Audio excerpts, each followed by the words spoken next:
Here's the cover. Can he do it? Kick out at 2. Raw after Mania. Raw after Mania. Most is The always big one. always a cracker. It's very British of you. Always a cracker. Always a cracker of a show. Cracker. Always can expect some returns. There was only Some two shenanigans. There was only 2 announcements, wasn't there? Which was Jay was appearing and John Cena was appearing. They were the only 2 things that were announced pre-Raw. So we were expecting shenanigans, as you say. Did we get those shenanigans? I think we got close to that. So it opened up with John Cena. Obviously, he comes out. Yep, does his spiel. I hate everyone. Blah blah blah.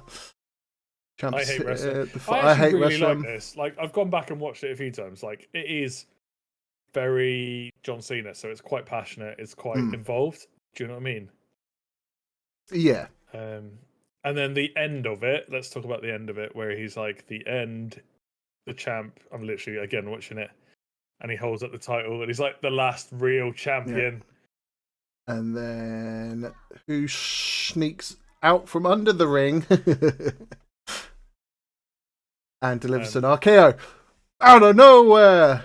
Out of nowhere, but Cena like gets the word in, and that for me just sells the whole thing. I don't know if you've seen it where he says shit. Oh, so Cena turns around. Then as he turns around, Randy's already jumping, and Cena shouts shit into the microphone as he gets an RKO. Nice. Again, it's one of those things where it was just brilliant timing.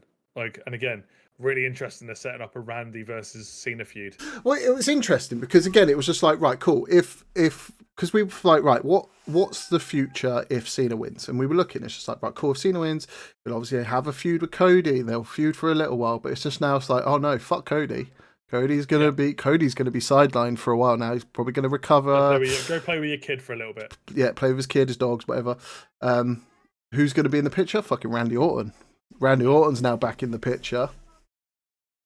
Starts off with a booming RKO in the right place and the right time. You've Cena's got about retiring the title as well. Which is quite interesting as well. Yeah, retire the title, the last true champion, undisputed champion of WWE. Yeah, and ruining wrestling and retiring with it. Obviously, Randy Orton's there now. I need number 15. You got 7. You got 17. I want 15. And I like the fact that it was Randy. I don't think anyone saw that Randy storyline coming into. And again, I love the fact that we didn't know it was going to be Randy. Yeah. But the timing of the RKO, the fact that it is Randy, I think is really exciting. And again, that is. Do they reappear again on SmackDown or was it just Raw? No, it's SmackDown as well. Okay, cool. We'll get to that as well because obviously that's setting up a next pay-per-view. But I was happy. And again, I'm excited about this as well. I'm excited about a John Cena Randy Orton feud for a little bit. Yeah.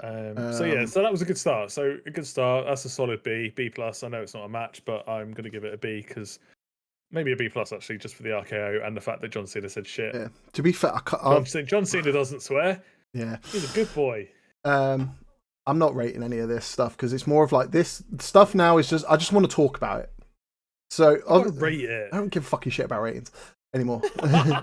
We'll rate PLEs. We don't rate normal. We're not going to rate the Raw after WrestleMania. No, you're a bad person. I want to rate the outcomes, the happenings, the what's next. But you're still rating it then. Rating your mama in a minute. Wow. All right, fine. We're moving on to the tag team titles. Yeah, which was a really random. Out of all of the WrestleMania matches to throw back and redo, they're doing this one. Yeah, opening match. You've obviously got Tatum Paxley and Gigi were in the crowd as well. They were ringside, looking fabulous. But yeah, out of all the WrestleMania matches, I didn't predict that this was going to be the one they ran back. Like, I don't think anyone had this on their bingo card, let's be honest, because obviously the new tag champions, we thought they would at least have 2 days to celebrate. Yeah, had 24 hours. Give them longer than literally like 12 hours, 10 hours. It made no sense to me, like running this back. And again, this is my point about the stupid women's title and how WWE are playing around with it. Like, why? We talked about this bloody Matt Cardona thing, didn't I? I told you they did an intercontinental jobby on him. So somebody held a title for less than 24 hours, and in this case, it was Lyra Valkyria, which we talked about previously. Why is Lyra Valkyria holding 2 titles? There's no need. She is not Becky Two Belts. Why did She's she... not Lyra Two Belts. No, why did she not defend her Intercontinental title at WrestleMania? No. So again, yeah, really quick match. Bit of was it a miscommunication between the two, or was it just purely for the fact that she got pinned? I don't. I'm just confused because obviously it's just like cool, right? Becky returns at WrestleMania. Like you win the titles, less than 24 hours, you lose the titles, and then you turn Becky Lynch heel on Valkyrie. Like I'm so confused. Again, we talked about it in the past, like on previous pods, where we needed something on the Intercontinental. We needed that spotlight. Yeah, and for me, I think we both agreed that that Bayley would have been the perfect choice. Yeah, because now to have that spotlight. Well, we said now they've brought Becky back instead. Yeah, well, we said like Bayley should have been going after the Intercontinental. Like that should have been their. They should have had a match at Mania, but no, they had it on bloody Raw. For the Intercontinental title, and it's just like, okay, so was this the plan? It was just like, no, you're going to win the tag titles, then at Raw you're going to drop them, and then Bayley's going to beat the shit. Like, because obviously they kind of set it up because where obviously Bayley lost, she was like kicked it away, went to go leave, and then thought, oh no, I'll give you a hug, raise your hand. So obviously that would have made 100% sense. If that happened, it was just like cool because it was going to happen. Obviously, with Becky, it's just like okay, so Becky's basically now Bayley's replacement, and she's the storyline. Yeah, but does the title get involved in that storyline? That's my point.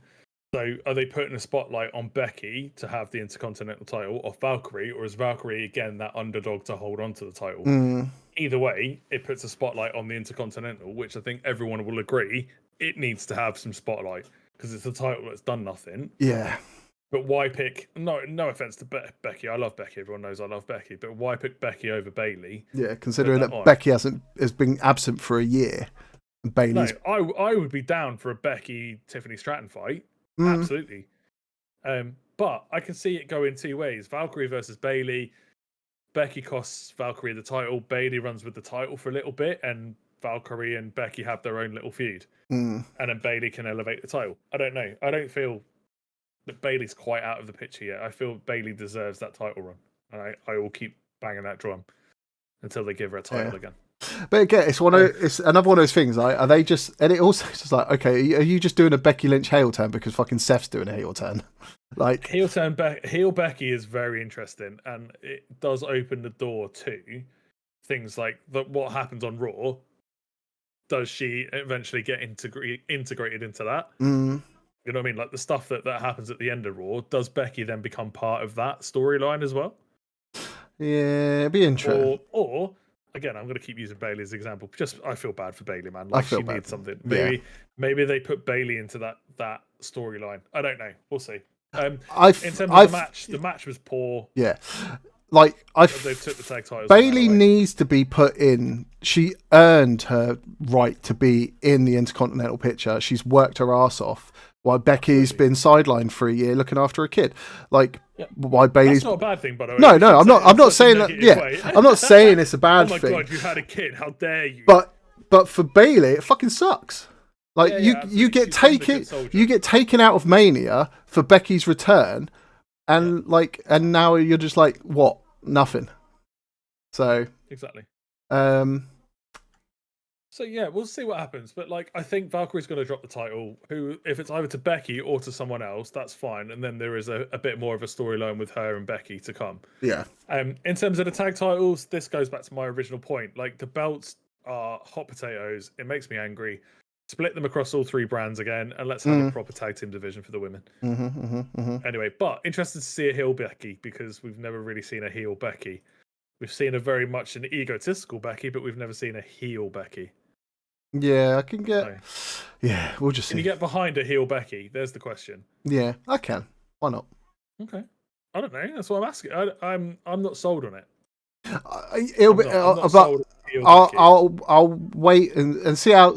Maybe after the next 4 weeks, we'll see what happens. See what they can do with it and how they can progress it and see what they can see what happens, what the outcome is, and we'll go from there. Yeah, and if you can get next. Next. obviously the new World Tag Team Champions, New the New Day. Go to the ring, have their little moment. We were disappointed there was no Big E return at WrestleMania. Yeah, no Big E return. Hurts my soul. Who came out? It was Alpha, wasn't it? Yeah. Alpha Boys came out. Yeah, Alpha. Yeah, so New Day come out, do their little spiel, bow down to us, blah blah blah. Alpha Academy comes out. Those Alpha Academy things. Yeah, they all come out, do their thing, battle. Let's have a match. And then we get our first return after Mania, and it's very excited. And to be fair, I really like Death Rev will do some shit, but I like Rusev's. It's not the Rusev Day, but obviously if you watch Miro in AEW, like it kind of make obviously they're still calling him Rusev. Like obviously it makes sense. Like I really enjoy. Like the music was really good. Entrance, obviously again, it was one of those ones where it's just like, okay, he would have got a bigger pop if it was Rusev's day. If it was Rusev Day's music, but to be fair, this crowd was fucking. Was it worse? Yeah, was it worse than SmackDown? We were still in Las Vegas for Raw. Yeah, true. Yeah, so okay, so they're garbage because they've had like fucking whole week of non-stop wrestling. Yeah. The crowd was like, yeah, it would have got a bigger pop if it was Rusev Day's original theme song. Aiden English came out, or even if he didn't. I love that tweet from Aiden English. Yeah. Get on that. But yeah, Rusev returns. I don't know why he would get involved or return at this segment when it's like it's tag. It didn't make any sense. It didn't make no sense because it's tag teams we're dealing with here. Like, are you just like so? That's my only confusion. That's my only issue. / I'm confused of why have him appear at this moment. Yes. I am confusion. I'm the same with you. It made absolutely zero sense for Rusev to come out at that point. Because I can't even think of like, okay, so maybe he's gonna get a tag partner, but then who the fuck would you tag with? Who's Rusev? It made 0 point for him to come out. Like, love the fact he came out. Don't get me wrong. I love that Rusev came out to the wrong music. Sorry, I'm gonna keep saying it, but his pop would have been better with the original music. If a certain somebody who returned later on, Becky came back with her original music. Yeah. Keep Rusev's music. So why he came back at that point in time, I think maybe will be alluded to next week. I don't know, but right now it didn't make any sense. You're absolutely right. It made it's I say like a lot of stuff online. Like, oh, cool! It's great to see Rusev's back. Love it. He's been gone for way too long. But what's the deal with him attacking tag teams? It seems like he wanted the New Day as well. Is there a mystery partner waiting in the wings? Like, but who would that be? Let's also say he looked buff as shit. Yeah, he did. He looked good. He looked really good. So, and I know he slimmed down recently as well. So, but Aiden English coming out would have been off the roof. Like people would have jumped off buildings for that. I think. But hey, it was good to see him back. Yeah. After that, we had a little Intercontinental Champion Dirty Dom little segment with Finn. Yeah, there was. Obviously, they were celebrating the women. Obviously, Rhea and Liv and Raquel picking up the titles again. Oh, yes. Yeah. Finn obviously walks up, stares at Mysterio, and it's just like, oh, we're all good, blah, blah, blah, but then stares at the fucking Intercontinental title. Yep. He wanted to take it. He did. And then we move on to Io Sky celebrating her WrestleMania victory. Again, playing off the crowd very well with Io, with a little crazy bit. And then probably the biggest surprise, I think, for this Raw. Yeah, Stephanie fucking coming out. Steph coming out. Yeah, Steph interesting. We should clear up. It's Steph Fakir, not Stephanie McMahon. Stephanie Fakir. Have you seen that video of Steph McMahon doing the Rhea Ripley entrance? No. For a podcast. It's hilarious. But yeah, Steph Fakir comes out. So obviously the NXT Women's Champion decides to invade Raw, which was, massive. And again, the pop that she got was phenomenal. Like, again, it was great to see that the crowd were fully behind her. And I know you were very excited that she was there as well. Yes, obviously, always. Obviously. And then they booked a match, which I wasn't expecting. I wasn't expecting them to come out and have a fight. But we should have guessed something was going to happen because Io was in her gear So yeah, and I think even then, even if she wasn't, and Stephanie just came out, I'd have been like, oh, okay, so we're gonna have a match, are we? Because it was similar with her and Julia. Because when obviously Stephanie won the North American title, she shows up the next day with Julia, and it's just like, hey, let's have a match. So yeah, and then the finish of the match was very messy, in terms of people arriving, not messy like because of the match itself, but Avalanche Spanish Fly, Io Sky onto Vakir, and then suddenly out of nowhere, little Roxanne pops out of nowhere and then hits a spear. Again, another spear. so Another person overused. using a spear. I count 5, maybe 5 or 6 people right now that you're using a spear. Roman Reigns, Jey Uso, Yeah. Roxanne Perez, Yeah. Zarya, Daria, Bron Breakker. Breakker. There you go. That's 5. Too many. Charlotte, 6. Mm. There you go. Too many people. Anyway, either way, she comes out, spears, disqualification, starts fighting, and then my favourite, Julia, appears out of nowhere, drops Steph with a kick as well. Is this the moment that Rox is called up properly? And then randomly, Rhea Ripley comes out of nowhere and saves Io. Well, yeah, because obviously Roxanne and Julia shows up. And, that's what I'm saying. Yeah, messy ending because so many people turn up, and then randomly Rhea it's Ripley that comes to the rescue. But no Bianca I say Belair. randomly, we know why Bianca can't, because Bianca, we find out on Friday why Bianca couldn't. Just she's injured, technically. But obviously, and then obviously Ripley hands over the title and is like, I'm coming back for it. So that's not finished. Yeah, so obviously the Rhea Io Sky is not finished. Yeah, which is good. Obviously, it's like they're still continuing it. Yeah. Would I be interested in a Perez Io though? That's quite an interesting matchup. It's different, yeah. Yeah, but the problem is, like, we were talking about matchups before. If you then look at like Roxanne Perez versus Rhea Ripley, that's a mismatch off the book straight away. Like, how was that going to work? And I know Roxanne is tiny; she can't help the fact that she's only like 5'3". But it's nice to see Julia getting on Raw and kicking Vakir in the face. But it was, like I say, really nice to see Steph come up from NXT. And the crowd was respondent to him. You know what I mean? I thought it was great. Yeah. And very surprising that they pulled up the NXT guys for this part. Yeah. Well. It was interesting, to say the least. Yeah. And then we have Jey Uso doing his doing his appearance. His championship yeeting is what I've got written down. Championship yeeting. Yeet. Obviously, we had the return of Sami Zayn comes down to congratulate Jimmy and to congratulate Jay, and then Jimmy comes down as well. Yep. So now, so this is where I'm like, okay, so what's the future for Jay as champion? Is Sami Zayn gonna turn on his Usi brother? Is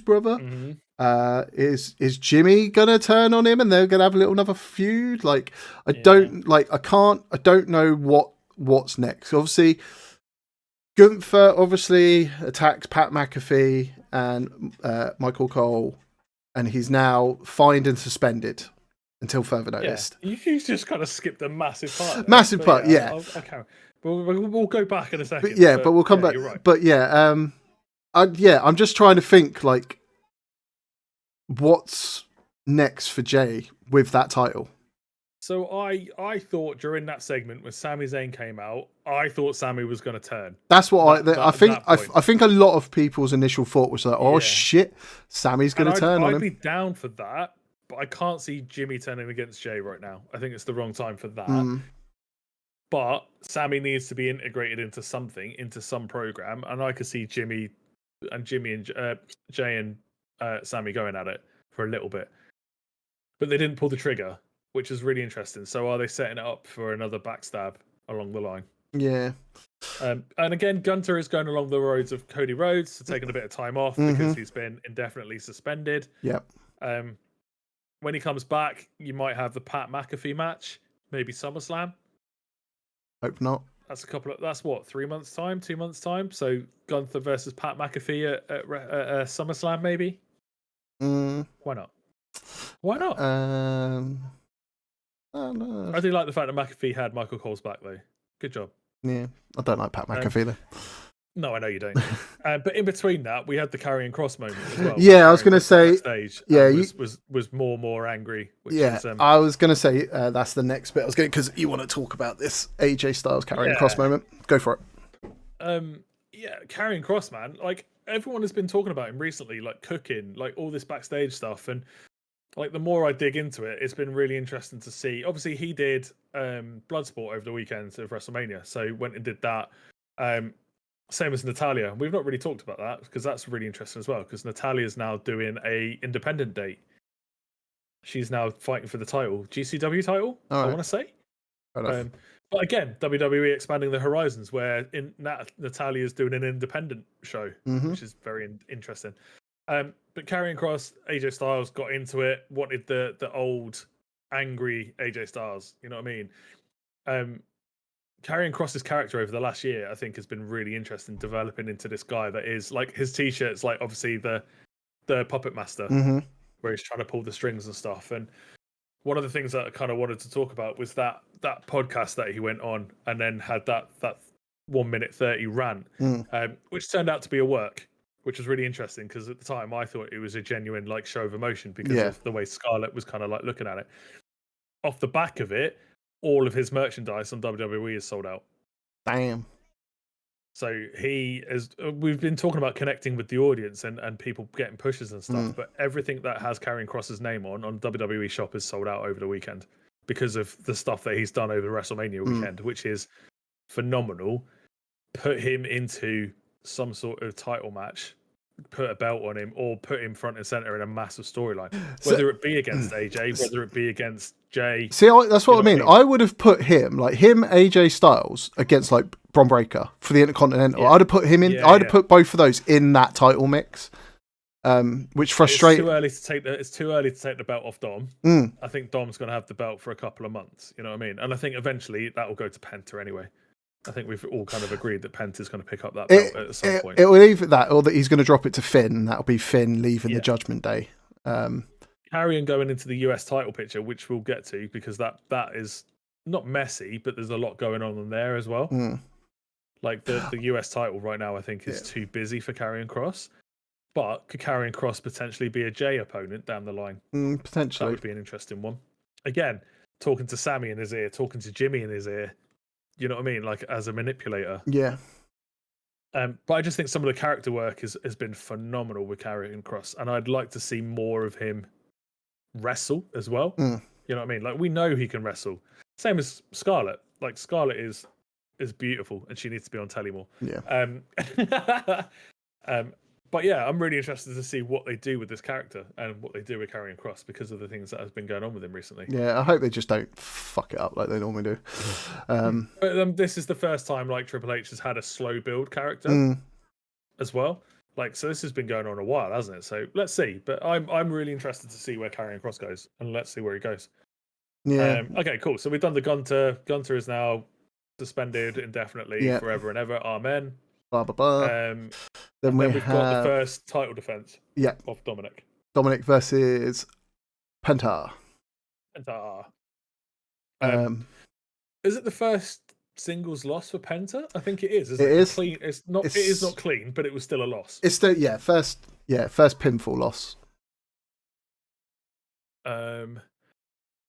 Yeah, interesting. And then a surprise return, a really nice welcome return, obviously due to the fact that he was taken out because he was injured. But really nice to see JD McDonough come back and interfere and do Judgment Day things. See now, as always. So I can see, obviously, with Jamie McDonough, him and Finn, best buds, cut from the same cloth, come from the same background. I think Finn trained him, didn't he? Yeah, I can see. This is how Finn's going to get the Intercontinental. Obviously, he's going to have a match against Dom for the title at some point. Jamie McDonough is on Finn's side. Obviously, Dom has Carlito. Finn has Jamie. So I can... Jamie's JD. JD, sorry. Jamie. JD McDonough. Yeah, I can see that. But also, I'm just trying to remember when the Judgment Day started. It was Finn. Was it Finn that was object to JD, or was it more Damian Priest? No, that was Damian Priest. Finn wanted JD, but Damian Priest didn't want him. The Judgment Day are all but done. I feel. Again, like they need something, and I thought that a certain returning character would have been that person, but obviously not. The problem is I got so much time and respect for Finn Balor, but he needs to move on, I think, and maybe go into a singles run. I could you're either see team up with JD and run as a tag team for a little bit. Yeah, so that's the other option. Either if Finn goes after the Intercontinental, doesn't get it, The Irish then Mafia. yeah, then obviously Finn and JD can then go after the New Day and take the titles off them. So that we got now not another tag team in the Raw division. Yes. Yeah. Yeah. The way that people call him Captain Bobblehead as well for JD McDonough makes me laugh. But yeah, like from that injury, he came back really quickly. Actually, he's been out probably 6 weeks, 7 weeks, and he's come back really quickly. So nice to see the Judgment Day at full strength again. But you're right; it'd be really interesting to see what happens with Finn and the team in the very short term. It's been a few months. It hasn't been that long, has it? Yeah. When did he get injured?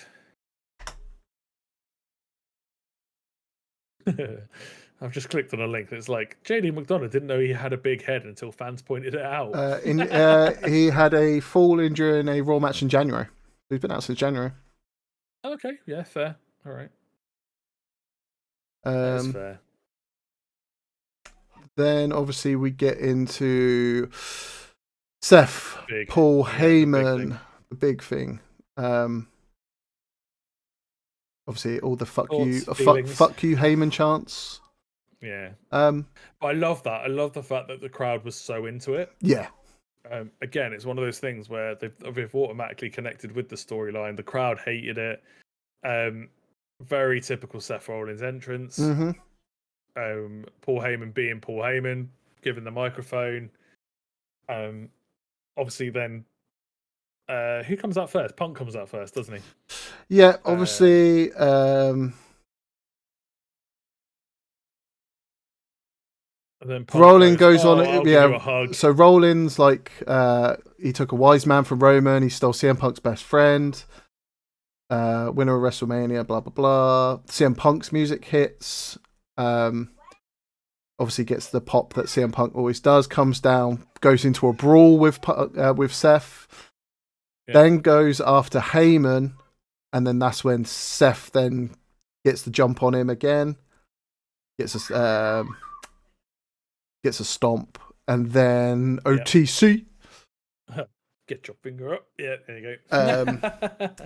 Roman Reigns comes out, then he attacks Seth. Does he actually attack him, or does he try to? No, he does, doesn't he? He spears him. No, he does hit him. Yeah, you're right. He speared him. Yeah, Roman hits first. Yeah, Punk comes out to the ring. He gets attacked, and then I think he goes. Oh no, what was it? No, he goes to. Was it then? Does he go to Superman Punch? He goes to punch Paul Heyman, doesn't he? Yeah, he wipes Rollins with a spear. Paul Heyman goes to set up the spear in the corner, does his whole big yawn stretch thing. And as he runs to go and do it, he gets speared by someone else, and he gets counter speared. He gets counter speared. Only one man. Yeah, it's bloody Braun Breaker. Out of all the people, surprise. Again, no one saw that. And if they say that, you're lying. Don't bullshit. No one fucking saw Braun Breaker coming out and spearing Roman Reigns. Massive twist, putting Braun Breaker into an alignment with Paul Heyman and Seth Rollins. Yeah, because we talked about Paul Heyman, guys. Who was the next Paul Heyman guy? We thought it was Seth Rollins because he came out, and did what he did. Mm-hmm. But no, absolute swerve from WWE, and I appreciate the swerve. It's Seth Rollins and Braun Breaker are now Paul Heyman guys. Mate, I was very surprised with that. And I'm not disappointed with it either. Do you know what I mean? Like, I'm not disappointed that it was Braun Breaker. What they need to do is they need to get a third Paul Heyman guy, and then Brock Lesnar comes back and teams with CM Punk and Roman Reigns. You and Braun Breaker, man. I swear there's something going on with you and Braun Breaker. Braun Breaker? Brock Lesnar. Brock Lesnar. Like, you talk about Brock Lesnar every week, man. I just want to hear that music.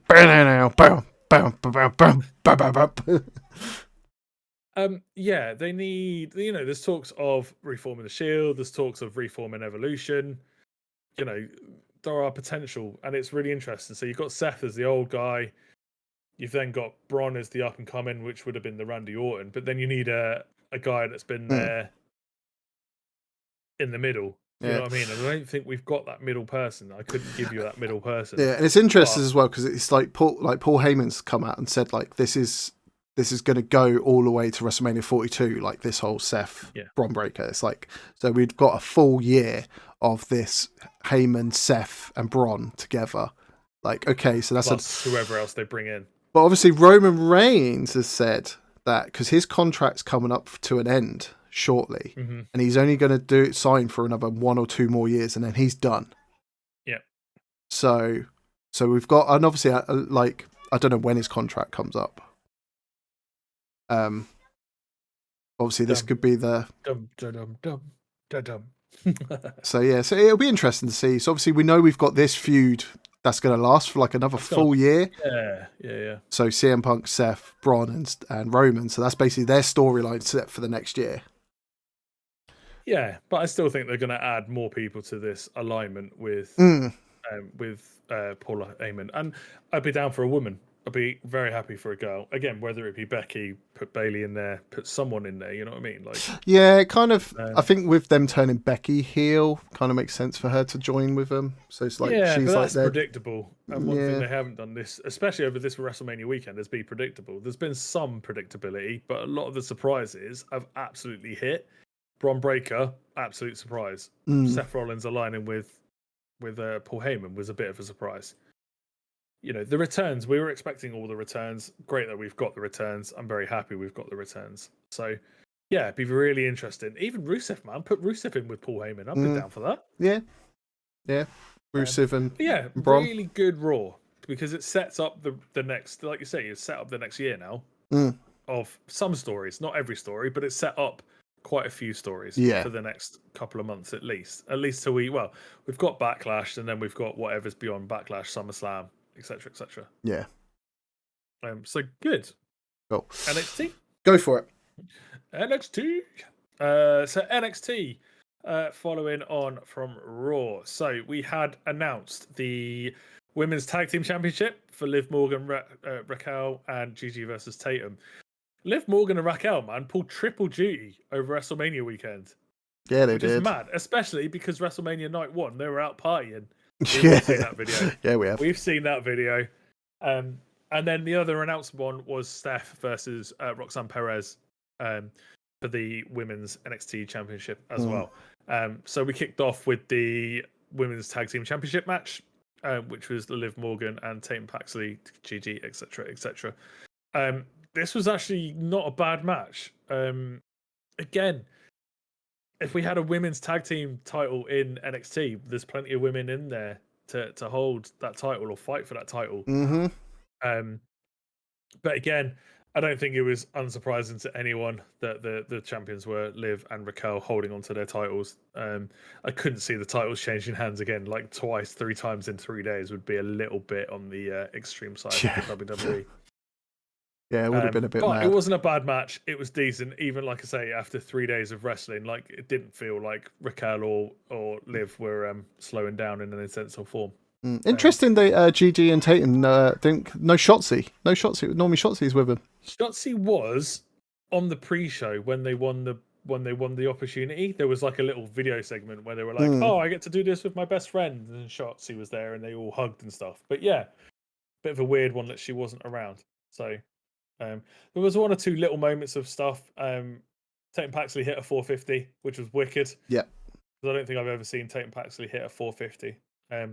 I've really liked how Tatum Paxley's character's evolved over the last 2 years or so, where she's gone from like a little cheerleader to the creepy little doll thing that she is now. And I like their finishing move. Whatever it's called, something Boulevard. Yeah, it's not too bad. It's actually pretty good for her. When they hit it properly, it's phenomenal. But again, this is my point. Put a belt into the women's tag team in NXT. You've got a good 3, 4, 5 tag teams in there that could do that belt. But anyway, good match. Moving on. We then went to a video package around a video in backstage with Dark State. Went on a fight. with Mars Bourne and Yvonne Evans. Yeah. So that match is then set up for later. We then had Ricky Saints come out talking about how good he is. And then Lexus King come out, and that's a really interesting matchup as well. Actually, Lexus King versus Ricky Saints would be an interesting one. I don't think the Ethan Page thing is finished unless Page gets called up very shortly. And then we went into obviously Heritage Cup match. So obviously with Ricky Saints and Lexus King, obviously Lexus challenges him. It's Cup versus title for next week. So that got confirmed that next week would be Cup versus title, both on the line. And then then we go into the Heritage Cup match with his mystery opponent. Announced as a match either, so it just kind of appeared out of nowhere, was it? There was a segment with Penn and Teller saying that because obviously they stole his cup, and he was like, if you want it back, you can have it back. You have to admit that magic is real, blah blah blah, and you have to defend your cup tonight against the mystery opponent. And he's like, fine, does it? Obviously, we don't know. He's like, who's my opponent? You won't know until you get out there. Yeah, and then probably one of the, not the best return for the weekend, but one of my favourite returns, just because I'm a big fan of Noam Dar. The Scottish Supernova. Again, you can always tell when I'm excited about British wrestlers. And they come back. But Noam Dar has always been a fixture with the Heritage Cup, obviously the massive thing. He's been out for a year? He's been out over a year, I think, as well. So great to see him back. Rocking his Manchester haircut is what I call it. If you've ever been to Manchester, you'll understand what I mean by the Manchester haircut. And unsurprisingly, Noam Dar has got his baby back. Takes the Heritage Cup away from Lexus King. Weird finish. Didn't do his normal Supernova roller, which is like a Shining Wizard, but he finished it off with a spinning back elbow. So maybe potentially we've got a new finisher move for Noam Dar. Maybe. And then the question is Noam Dar back in the metaphor? He did come out throwing up the M gang signs. Great to see Metaphor if they're all back together as well, because it's been weird not seeing them. But there's been rumours that the Metaphor girls are being moved up into main roster as well. Okay, interesting. Which would be interesting. So we'll have to wait and see. But like I say, I love Noam Dar, and I think it's great that he's taken away that trophy straight away. And we'll have to wait and see what happens next week with Ricky Saints and Lexus King. Yes, because it'll just be a North American title match. No cup. Yeah, by the sound of it, got himself a free title shot. Yeah. It's not a bad thing. Not a bad thing. And then moving on to some women's action. So Fallon Henley with Fatal Influence girls versus the semi-returning Thea Hale. Obviously, Thea Hale made her return the previous week. Have you heard her theme song yet? Whose? The Thea Hale one. No. Where she's like, I'm a goddamn woman. Oh,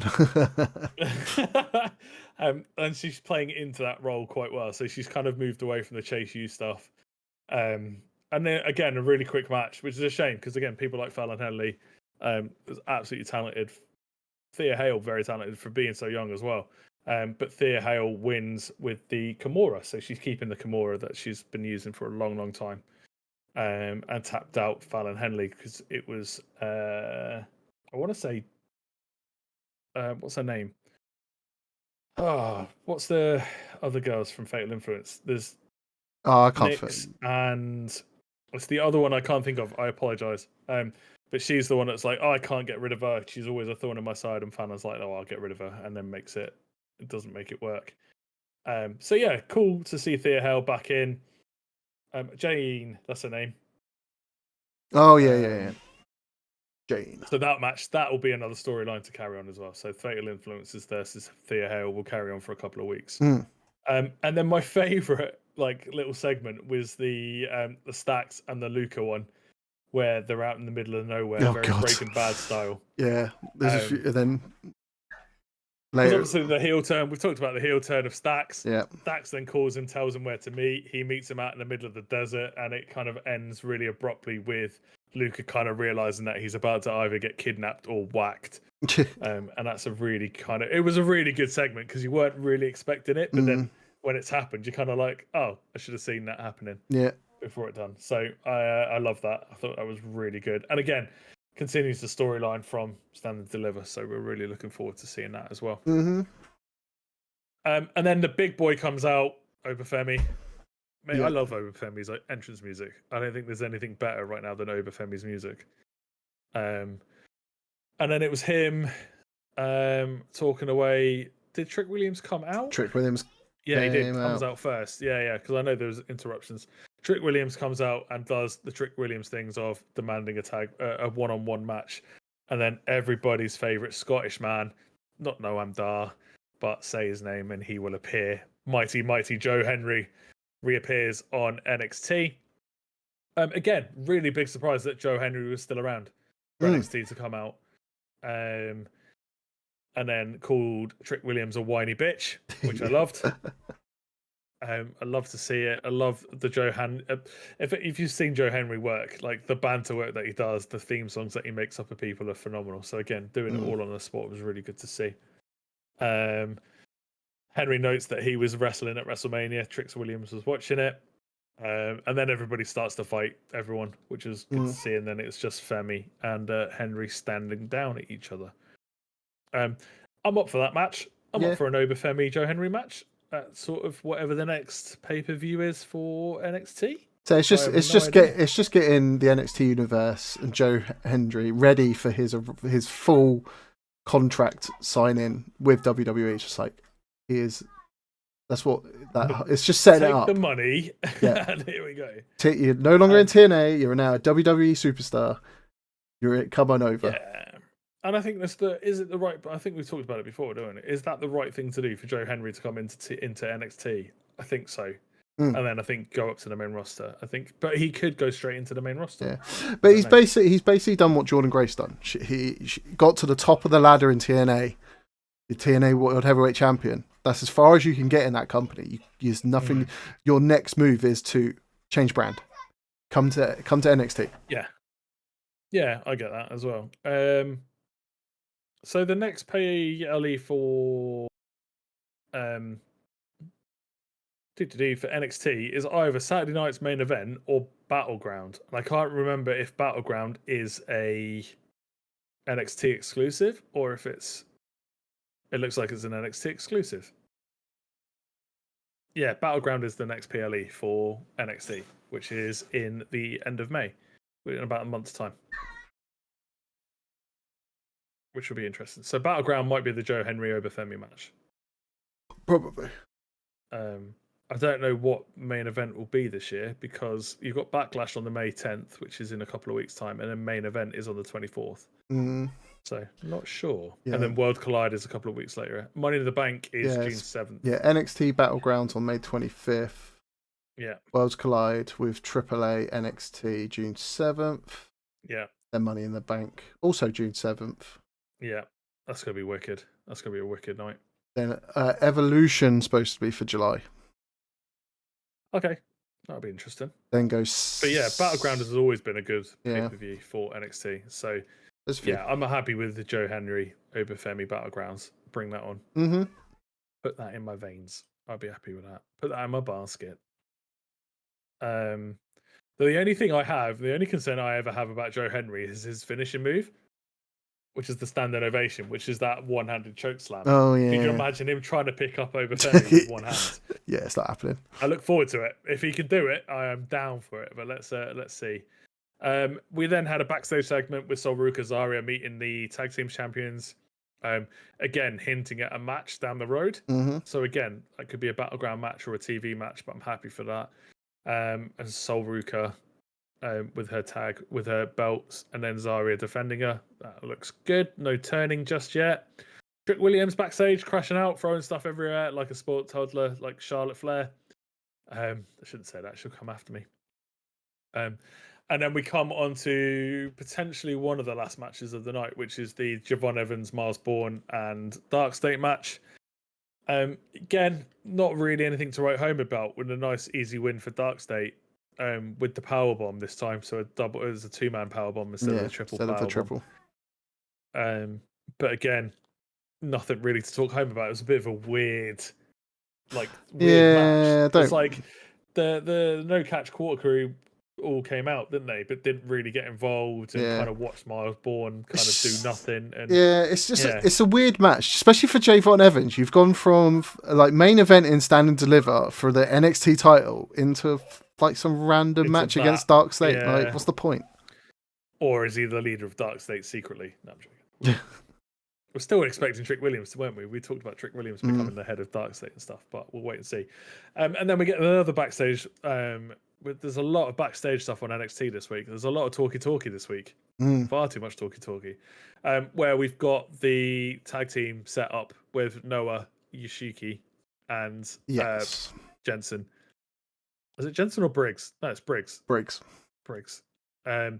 Because he was going back to Noah, and he was like, no, I'm going to get a tag team match out of it before I go. So Yoshiki has managed to get a tag team match between him and Hank and Tank, which will be interesting.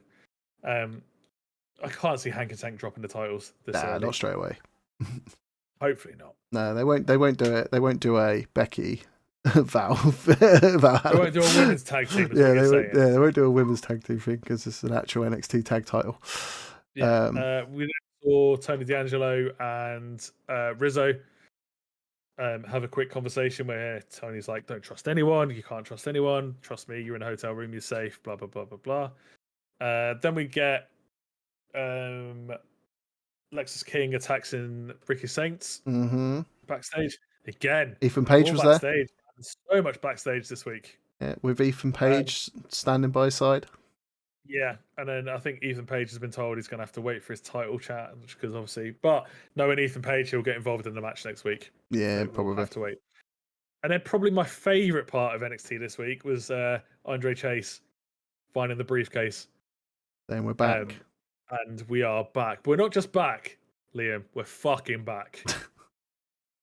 Which is amazing for NXT to use swear words. And it's on all across the WWE social media, which I love. But a really interesting storyline, because Chase U wasn't allowed to be back because they lost it because of Ridge Holland, I believe, if I remember that storyline. I can't remember. It's been so long. But we'll wait and see. But Chase U is back. I'm really interested to see how they bring Chase U back and what they do the next week. And then we got to the final match of the night, which is the big one, which is Stephanie Vaquer versus Roxanne Perez for the Women's NXT Championship. Good match. Again, it kind of feels like a goodbye to Roxanne match. You know what I mean? It feels like it's a goodbye to Perez. I like how, obviously, when it was live, they've obviously edited it since then, but when it was live, hearing Steph shout at Roxanne to bend her fucking knees. Yeah. Oh, when she's doing the devil's kiss. Yeah, when she's doing it, she's like, bend your knees! Yeah. And that, again, shows the experience versus the inexperience. Yeah. And I say inexperienced, Roxanne being very young still, and Steph being slightly more, I don't want to say older, but you know what I mean, mature, maybe the word, experienced. But yeah, it felt like a goodbye match. It was a decent match. It wasn't probably the best match that they've had.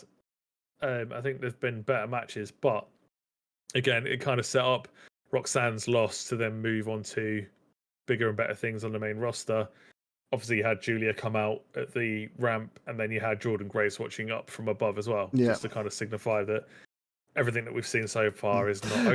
It was quite funny, though, because obviously Steph recognised and like acknowledged Julia, and then there's just like Jordan just there, and they're just not even looking at her. Like, they haven't even acknowledged. Like, she's like, hello. She's like, hello, I'm over here. I'm still here, guys. Hello. Jordan's not the threat. Julia's the threat. No one cares. I will say that Dragon Screw that Steph did for the finish was ridiculous. That Dragon Screw looked like it really hurt. Yeah. Which is good. Again, this is really good. And she hit that SVB properly. It looked clean. But again, Roxanne is so small and dainty. Like, you could probably pick her up with one arm and just fling her around the ring like a doll. Probably. But yeah, I felt that was like Roxanne's final match in NXT. It was like a goodbye match. Yeah, probably. Maybe a little bit premature, I don't know. But again, we talked about people getting to the point of what can they do next. I don't think Roxanne can do anything else on this roster. No. On the NXT side, she's done everything. So Valkyrie needs some opponents. She needs some more people to go after her, so Roxanne just makes sense. Yeah, but like, we talked about it like with the Raw thing, isn't it? Where we've now got Becky versus Lyra, Mm. and immediately you kind of go, that could be confirmed for Backlash. That match straight away, Becky wins the title. It's kind of a thing where people are now chasing Becky, but I don't think Becky needs that title. But I would rather Lyra drop the title to someone like Bailey or Roxanne, and then have other people go at it while she deals with Becky, and vice versa. Yeah. You know what I mean? Because if they're just fighting week in, week out, they don't need the belt. Leave the belt behind. Put the belt on someone else. Roxanne could be a decent one. What I haven't seen is any Cora Jade, and that's upset me this weekend. She was obviously left in the tag match. We didn't really talk about the tag match. She was left. Cora Jade was left alone because Roxanne walked off. Yeah. But yeah, Cora Jade is still very much around as well. So it'd be interesting to see where Cora Jade pops up next. She could be a very good women's North American champion as well. Could be. Could. Wait and see. Good.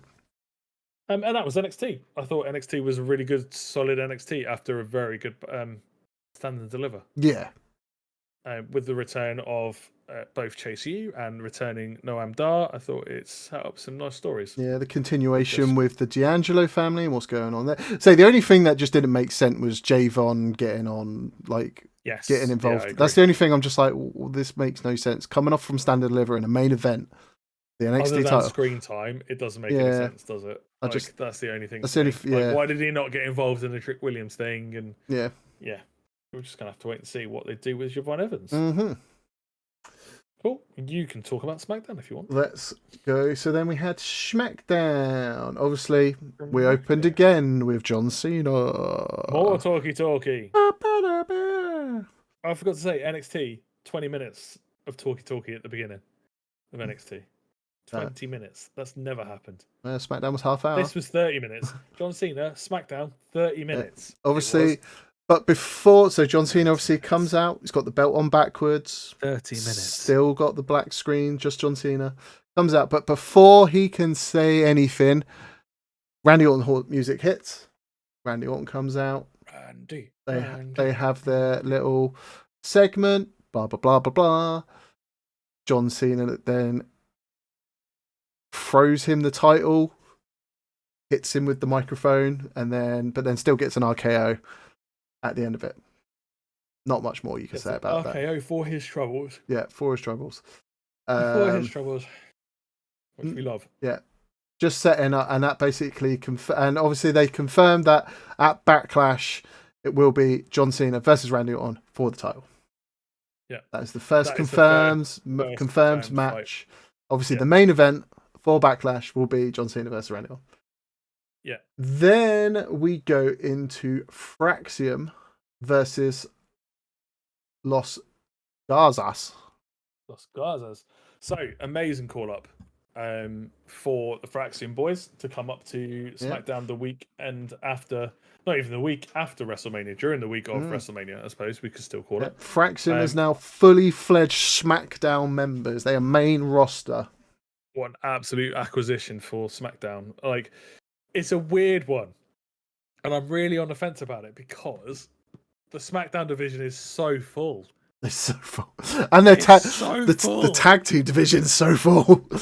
And I love the fact that it's so full because it can tell a lot of different stories. But putting Fraxium on there is just another Fraxium against Motor City Machine Guns, Fraxium against DIY, Fraxium against Street Profits is going to be absolutely insane. Yeah, I would have preferred because obviously we had the TLC, the tag title match. Imagine if they were like, oh, it's now a fatal 4-way and it's the mystery, and it's like it's a mystery team. You'll find out later, and it's Fraxium. That would have been amazing. Or even, like we teased the Hardys, didn't they? The Hardys teased. Imagine the Hardys had turned up as well. But yes, make it another 4-way and the Hardys turn up on SmackDown. Yeah, but obviously we had Fraxium make their debut together on SmackDown, official main roster talent. Say the SmackDown tag team division is stacked more now. Yeah, I just don't. Unless they move people, like maybe move DIY over to Raw. Yeah, like I don't know. You might have to move a tag team eventually. They're probably going to have to be, but because right now Raw is desperate for tag teams. Yeah, but overall the match was really good. All moves were executed pretty much spot on. The combo Spanish Fly 450 splash letting Fraxium pick up the win was brilliant. I think like if you're gonna debut Fraxium, you needed a team that could almost keep up with them. Yeah. You know what I mean? And Los Garza is that team. Like recently, their stuff, Los Garza have been phenomenal. Like Berto is especially again has been one of those guys that has been consistently. I think they've been underused, and I don't want to say that because that's really disrespectful. But I think Los Garza have got some brilliant talent mixed in between them both.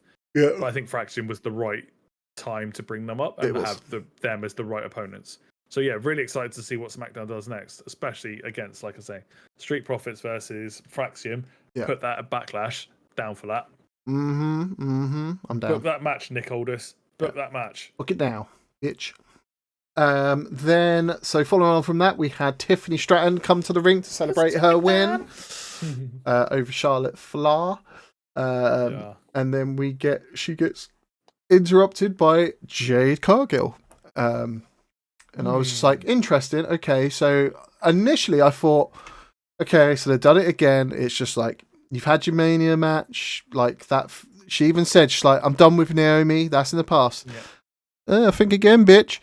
Obviously, I wasn't expecting a match there and then. Yeah, obviously, straight away, like, let's have a match. Obviously, Jade Cargill's like, this WWE's not seen what I'm fully capable of because I've only had a few matches, then been injured and taken out, blah, blah, blah. And then she was tagging. Straight away, goes into a match with Tiffany Stratton. Yeah. It's a throwaway match, isn't it? It's a throwaway match because obviously, so Jade Cargill wins by DQ because obviously Naomi comes out. Say the counter to the Alabama Slam was wicked. So she went into that cartwheel, and then she normally picks them up, but Jade caught her and just turned it into a powerbomb. Yeah, it was good. Wicked. Really, again, shows the power of what Jade can absolutely do. But that was a really good surprise and kind of like counter. Was not expecting her to do that. I thought, so obviously Naomi comes out, attacks Jade Cargill. Jade picking up the win for DQ. She's not finished with you, bitch. If you rewatched Naomi's attack, she's like basically just starts jumping on her for no reason. She's like literally just going. It's just like you're not even hit. Like double-handed, you're literally you're just using your ass to jump on it up and down in her stomach at the moment. At this point, like it just looks stupid.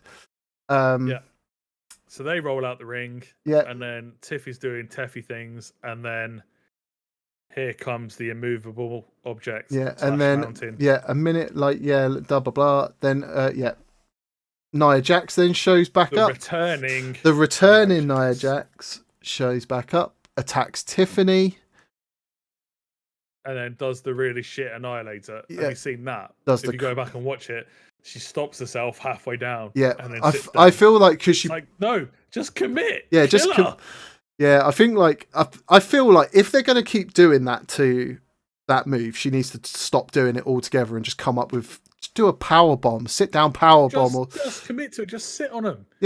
Like the worst thing you're going to do, it's a finisher. It ends the match. As long as you go like obviously don't go on their don't go on their don't land on like their upper chest bit because you'll probably break some ribs. Go on their stomach and just wind them. Or land on your knees. Like bend your knees backwards and do it that way. Or don't just sit on don't put your bum down, neither go down on your knees or and then throw your bum down. Just don't do it anymore. Or just don't do it. Just come up with something fucking else.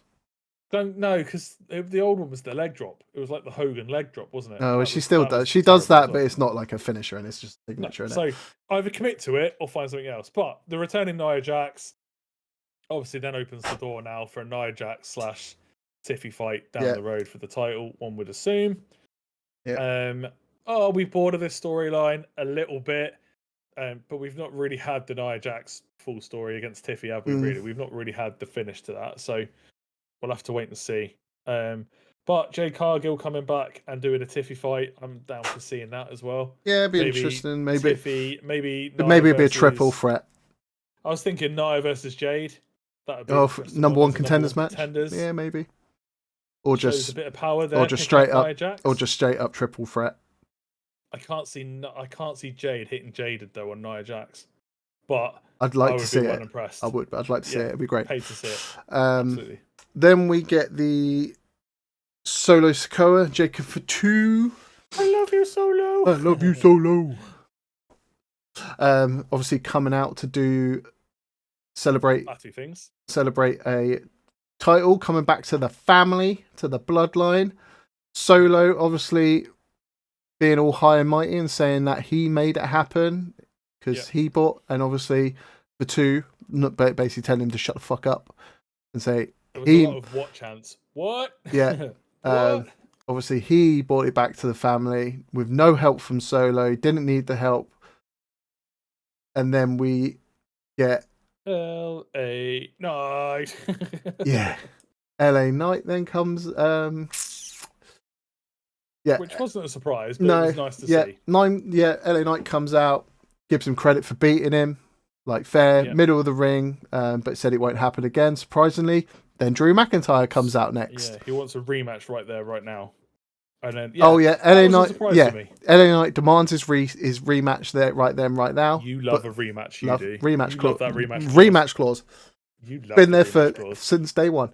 Then surprisingly, Drew McIntyre's music hits. Yes, interesting. I was surprised that he came out. I was surprised that they've put him into that mix, but pleasantly surprised. Yeah, he's bragged about beating Damian Priest. Explained about Orton jumping, and then basically bitched and moaned and cried that Orton's basically jumped the line for John Cena, considering that he was going to do it, but obviously Orton got there first.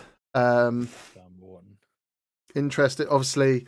So he's going to insert himself in the picture for the US title. Nick Aldis comes out and basically books a match between Knight and Drew, number one contender match. Yeah. Booked for later on this afternoon. Booked for later on. Yeah. Blah, blah, blah, blah, blah. blah. Go put your tights on. That's what he says. Go put your tights on and we'll see you back here shortly. Yeah, you're both not ready. You're in jeans and vests. Go put some put your ring. Go lace up your boots. Put your ring gear on. Come back later. No, put your tights on. So exactly what it says. Go put your tights on, which I laughed at. Then Drew McIntyre doesn't wear tights. He wears a skirt. Then we get the women's US title. Here comes my match big sigh.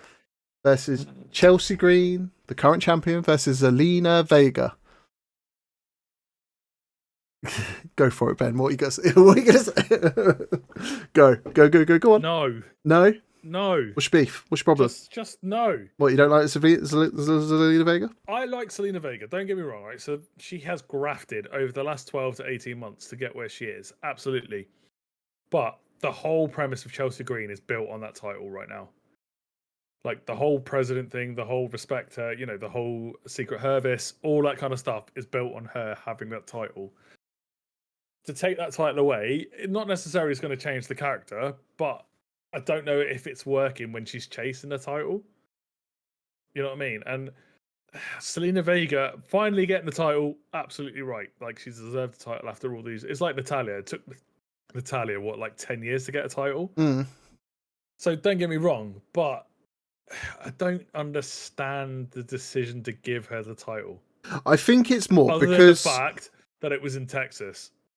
I think it's the only thing I've got. Like, it's the only thing in my brain that makes sense. Yeah, again, I think it's more. Again, it's kind of like with the Intercontinental title. They don't know what the fuck to do with it, and there's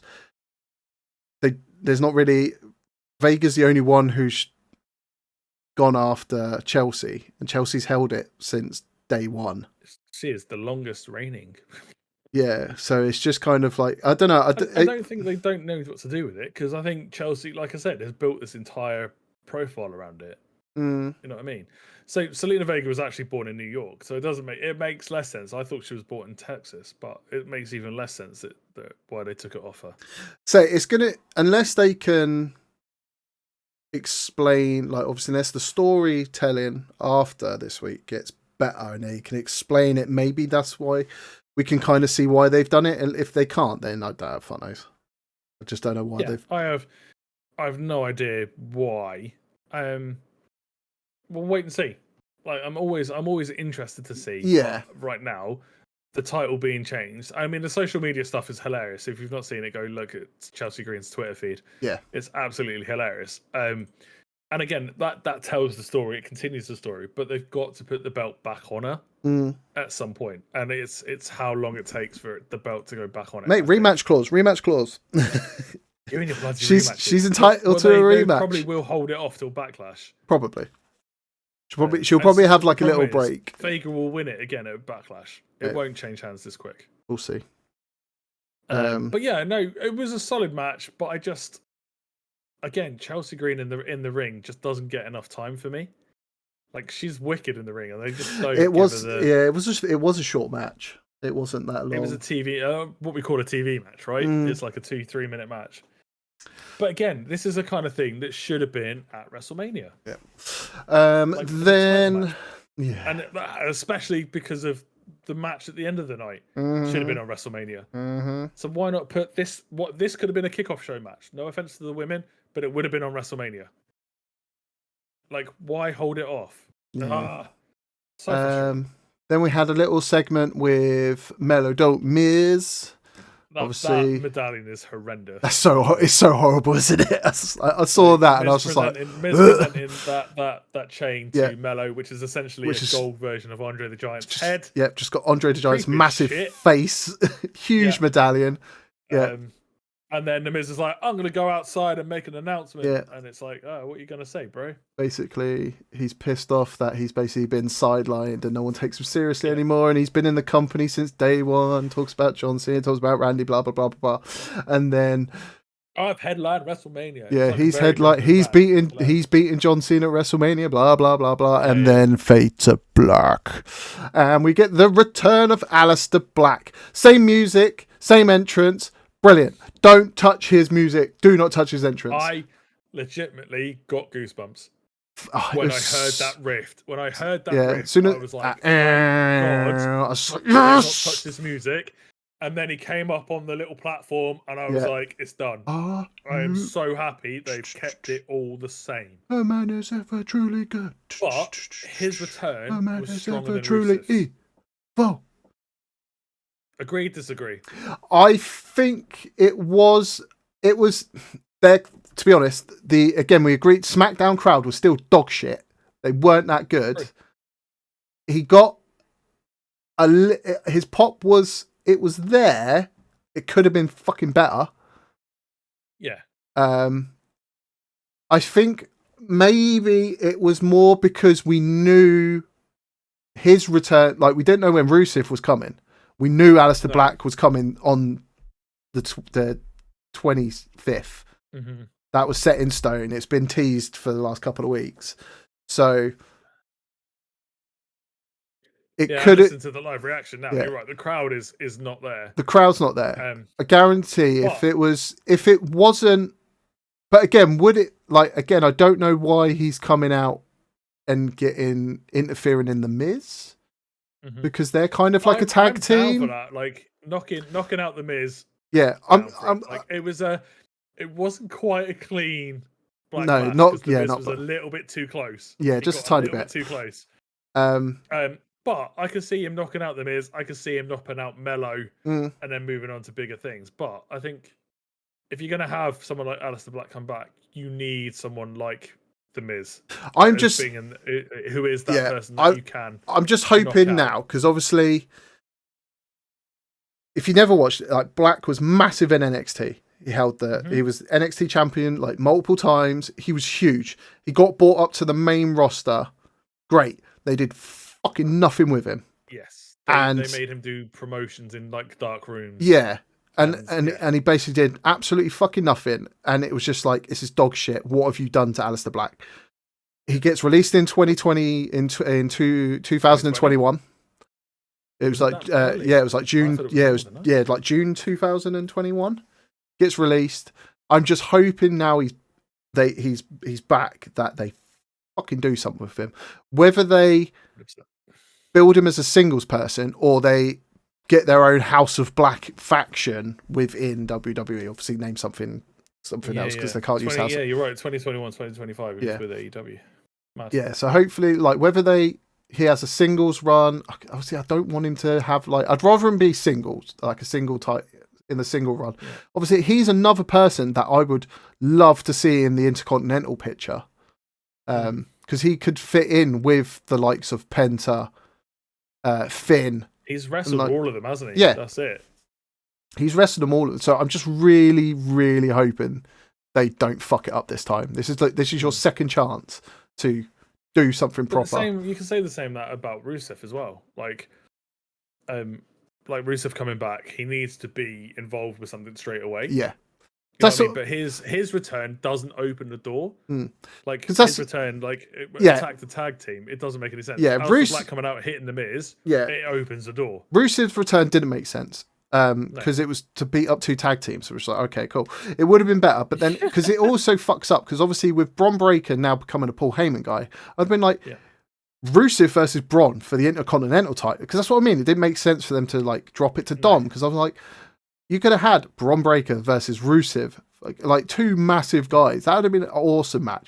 Like you could have even if Obafemi dropped his title at Stand and Deliver, he could have come up and gone into that mix as well. Like it's just, it's just weird. Aleister Black could replace Finn Balor. Yeah. In Judgment Day. But they're on the wrong brand right now. But they move between brands more than I change my bloody socks.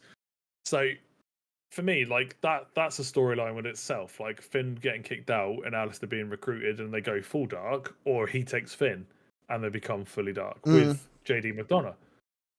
Yeah. Like, I see it working. Like House of Black was wicked, was a really loved good House faction. Black. Yeah, and it worked. You had the big guy, you Brody had the King. 2 nimble guys, and then you had the female with Julia Hart. And again, Julia Hart's character work was phenomenal because she went from a sparkly little cheerleader like Alexa Bliss. Yeah, Buddy Matthews and Alexa Bliss. Yeah, Buddy Matthews and Brody King. Yeah, love those guys. Brody King now solo, Buddy Matthews now. Well, they're not solo; they're in whatever they want to be. Yeah, I can't think it's something about dogs or something. I can't think what the faction's called now. Yeah. Which is awesome. So we're just gonna have to wait and see. But again, not very often I get excited about a return, but I got legitimate goosebumps when I heard that guitar riff. I knew he was coming because it all went black, and I was like immediately like, cool, it's going to be, it's going to be Aleister Black coming back to kick someone in the face, which is exactly what he did. What he does next, you're absolutely right. It needs to be the right thing, but I trust Hunter to get it right. Yeah. I say I don't think he's re-signing people for the sake of re-signing people. Yeah, you know what I mean. There's talk of. To be fair, he's bringing the next female. What's her name? And that's really going to bug me. He's bringing back he's bringing back people that were his when they were in NXT. Yes. Like these are my guys from NXT that Vince McMahon fucked up when they were bought over. I'm bringing them back and I'm doing it right. But he's bringing in the new talent like Penta, like Phoenix, Jordan Grace. Motor City, Julia, that traditionally WWE wouldn't have touched. No. They don't touch indie stars. Mariah May's the potential next one as well. So Mariah May, AEW, ex-AEW Women's Champion. If you've not seen it, go back and watch her almost a year-long story with Toni Storm. It was phenomenal. And Toni Storm, phenomenal. Toni Storm now, phenomenal. How WWE fumbled Toni Storm is beyond me. And that's a Vince thing. Like, what did you say? Like, if Mariah May pretended to be Toni Storm, and then I'm not going to spoil it, so go back and watch it because it is just. Oh no, I know their whole thing. The whole thing was beautiful. That's what I mean. And I'm excited, but Mariah May coming in, she's gonna have to start at NXT because no one knows who she is. Like, but the Aleister Blacks, the Rusevs. I was still very surprised they put Phoenix and Penta straight into main roster. Like, amazed that they've done that. And Joe Henry's the other one that they probably will throw straight into main roster. Yeah. Because people know who they are. Do you know what I mean? But I don't know. Like, it's going to be it's an interesting 12 months. Yeah, it will be. See what happens. And we call them characters because they are characters. We'll see. But I'm very excited to see where Aleister Black and Karrion Kross would be a really interesting mix-up. No, that'd be a good faction. They'd be a good tag team. That'd be a good tag team. Similar But yeah, personality, so similar. cool to see Aleister Black knock out the Miz. Leave some question marks. We'll have to wait and see. Because Mello don't Miz. Mello don't Miz. Right, cool. So then we move on to the LA Knight versus Drew McIntyre number 1 contenders match for the US Championship. Yep. It was a decent match. Again, both of them are very over with the crowd.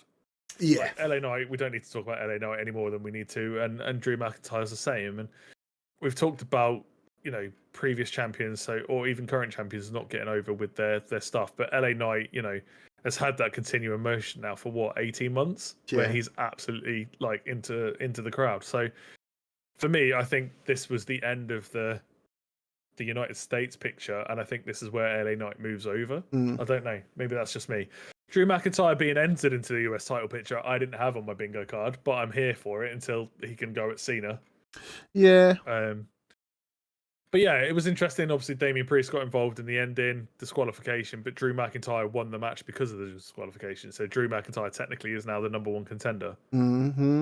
Which I'm down for. I'm down to see a Fatu Drew McIntyre fight. Well, obviously, LA Knight had a go at Priest for like costing him the match and costing him his number 1 contender match. So I can definitely see potentially there being a fatal 4-way between LA Knight, Drew, Priest, and Fatu, which I'd be down for as well. I'd be down for seeing that. I don't think anyone had those 4 men on their bingo card for the US title picture.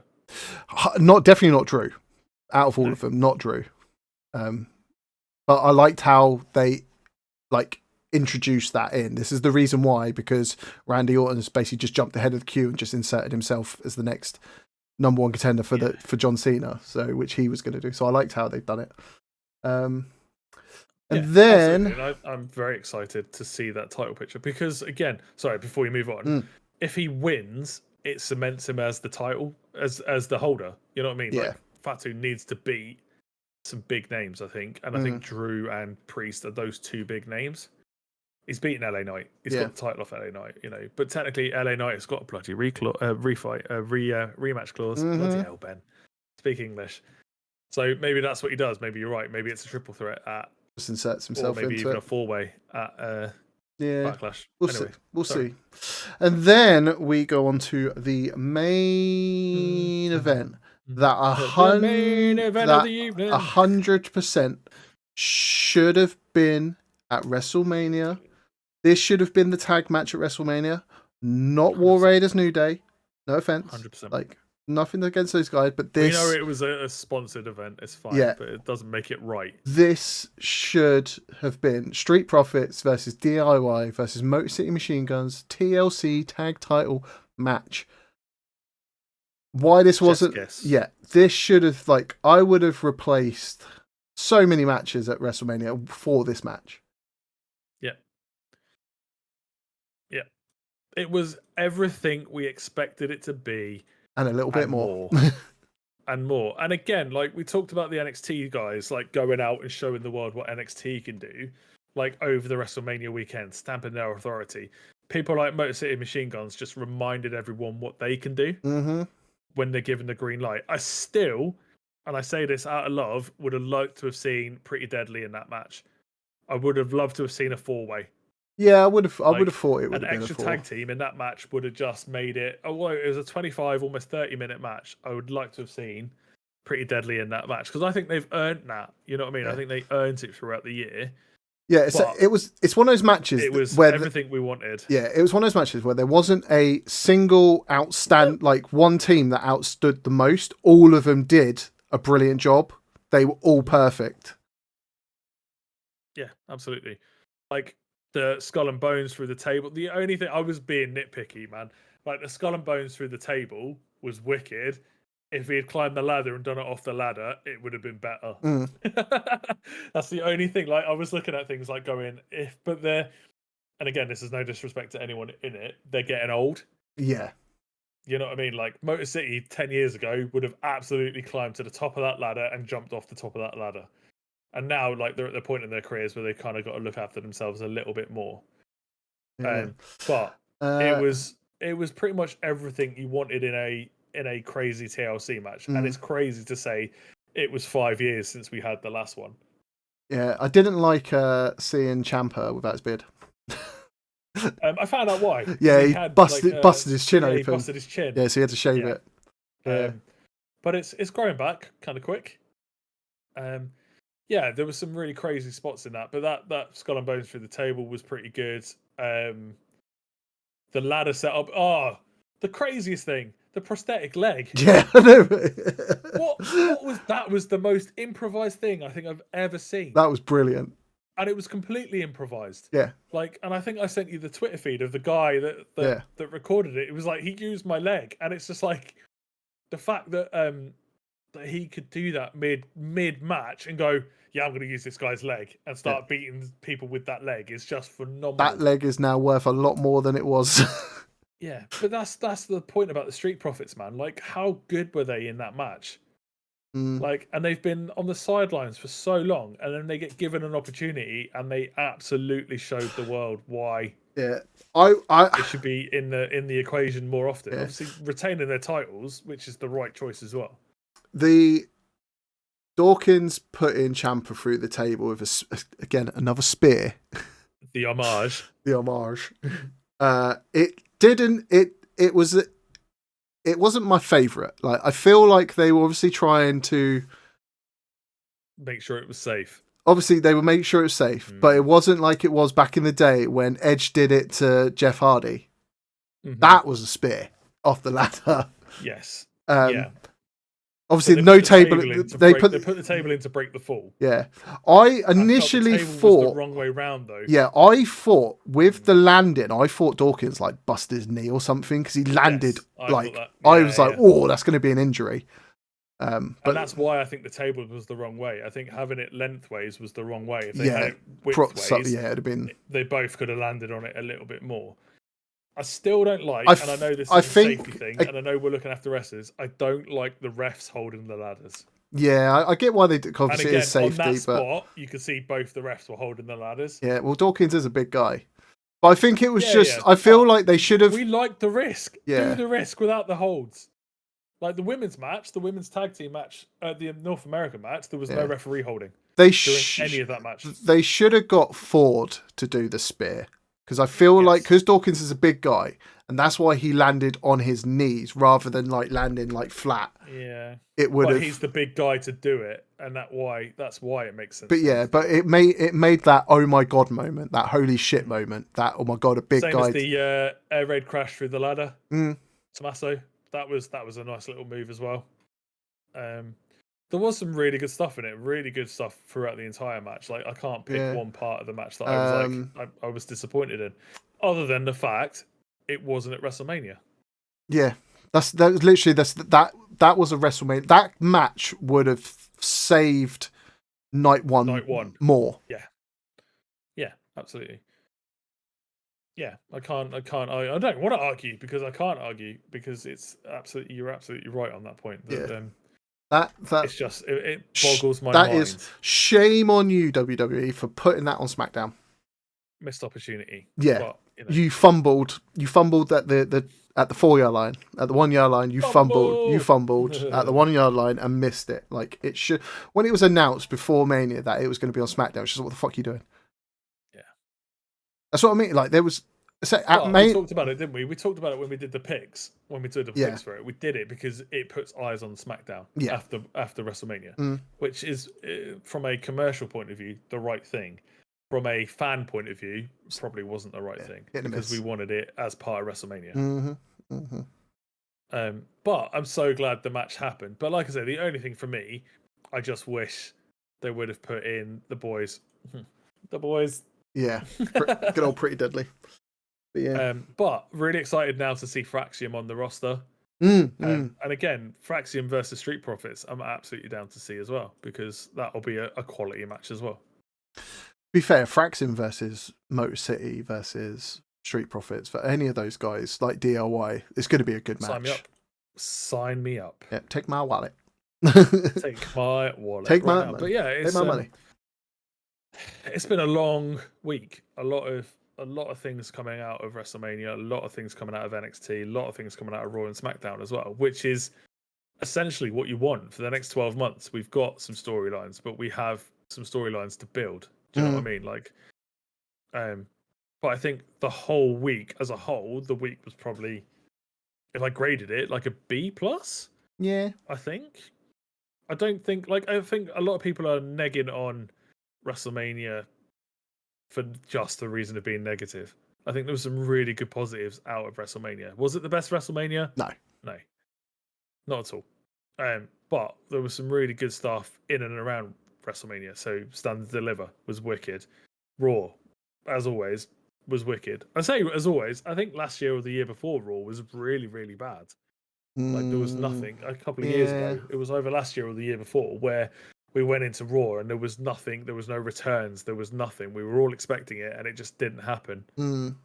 It might have been the transitional Raw from Triple H to Vince. That might have been like 2 years ago. Yeah, maybe. But yeah, it was. It's been a long week, mate. It has. I'm a tired boy. Week. Tired boy. Yeah. A lot of wrestling.